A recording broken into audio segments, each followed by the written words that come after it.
We're back and we are juiced for the women's tournament as well.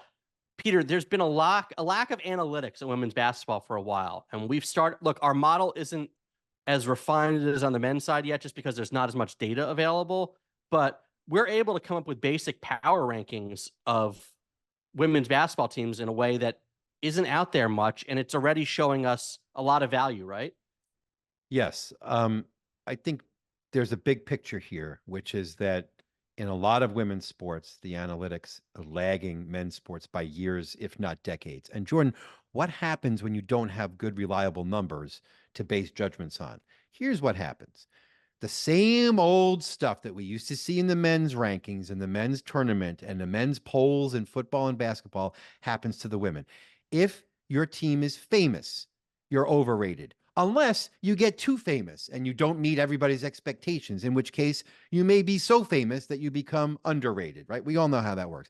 If you win close games, all of a sudden you're clutchy instead of lucky.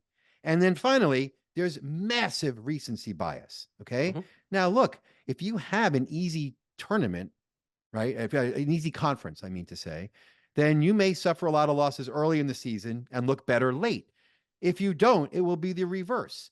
And people who don't have anything objective to rely on will call that momentum or negative momentum. But in reality, it's the terrain that you're playing on. So what we can do at least is say, here's how teams look on offense and defense after you adjust for the strength of their opponents. And how does that look like compared with everything that these kind of over and underrated tendencies have in common, which you see crop up in public opinion, you see crop up in polls, and you actually see pop up in betting lines. So while we don't have as much information as we'd like, there's actually more to exploit, because in the absence of information, people make all of these value judgments. So what I want to do real quick is read the odds of the favorites to win a national championship in the women's game. Now, do you want me to applaud or boo at the time, or you want me to reserve my facial and then we're going to gestures? point out a couple teams after that are out of line with what we see in our basic power rankings, that you're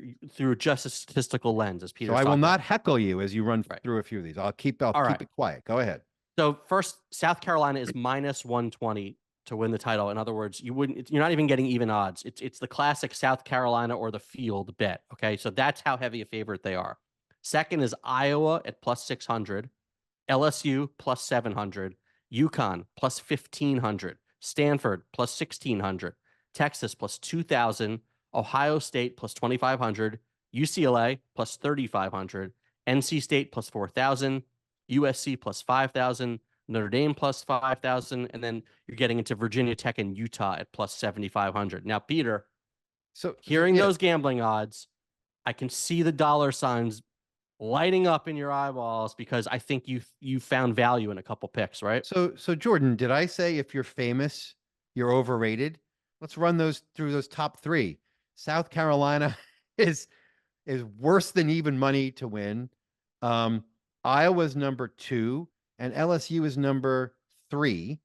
And in our basic power rankings, South Carolina is number 1 by a huge margin. We'll get to that in a second. Wide margin, yeah. By a margin of like 10 points per 100 possessions, which is incredible. But I have to say, Iowa is 5th and LSU is 6th. So those odds are not giving you good value. So first of all, let's take South Carolina versus the field. South Carolina is 10 points better than any other team. That's an incredible statistic. We should pause to appreciate it.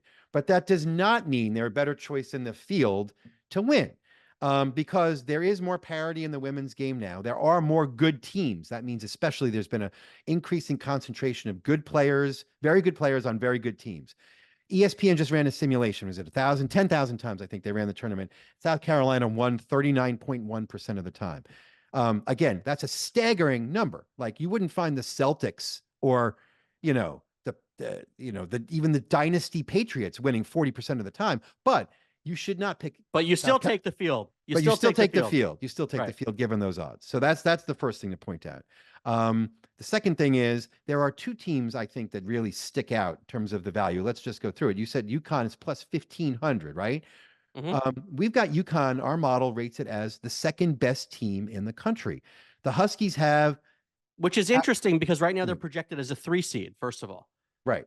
So why is that? I mean, it's because there's one national sports writer who actually wrote, UConn hasn't been in the spotlight as much recently. That's why, because UConn is being compared to their dynastic past, not so much to their actual performance this season is what I think. Well, hold on. They did have some tough non-conference losses, and then they Yes. rolled through a very weak Big East that hasn't tested them. So there are reasons to say, they lost to UCLA, right? Well, so UCLA deserves a better seed. It's not entirely, UConn's just not what they used to be. But No, our but model still loves them. when you get down to it, it's not just fancy stats or computer talk.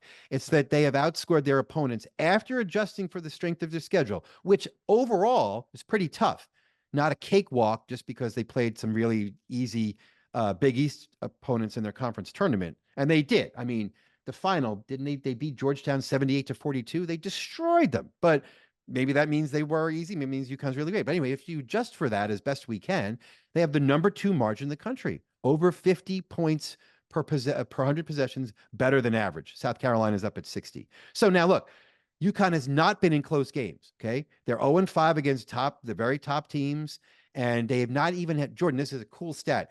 You know how many games? How many possessions? I'll make it even easier. How many possessions UConn has had where they were within 5 points, either ahead or behind, with 5 minutes left in the game? This whole season. No idea. 0. So the point is, can they beat the best teams when they have to in the tournament? If you think there's any chance of that, they're a great value bet. So, I mean, there's that.